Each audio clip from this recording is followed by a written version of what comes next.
Imanenkin, Arapupu. Estás sufriendo aprendiendo quechua, ¿eh? ¿Por qué? Es difícil aprender vocabulario. Pero hay una manera muy interesante. Y esta es la manera interesante. Lo que no existía en el mundo, sopa de letras, pupiletras en quechua. ¿Y qué podemos encontrar aquí, profesor? Mira, fíjate esto. Vas a encontrar, es una versión impresa ya de nuestro libro. Y encuentras todo esto, todo lo que tú quieres encontrar. Palabras, vocabulario, encuentras todo, todo, absolutamente. Desde fonemas consonánticos simples hasta qué cosa puedes encontrar. Esto está para imprimir picaucitas, para que imprimas fácil. Está en blanco y negro también, mira, no tiene colores. ¿Ya? Y si usted ya quiere, mira, hasta aquí hemos llegado a los pronombres interrogativos y demostrativos. Y mataban que invitaría un chisma, por ejemplo, profesiones, ¿ya? Partes del cuerpo en el tronco.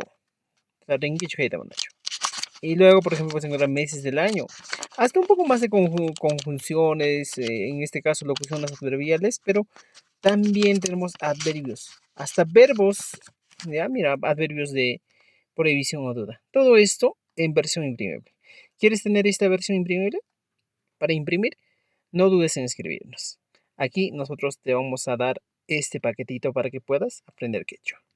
Ñachu rikurungu ñamanachu, khaynallatan Jesuasimichistaqa allinta yacharusunchis.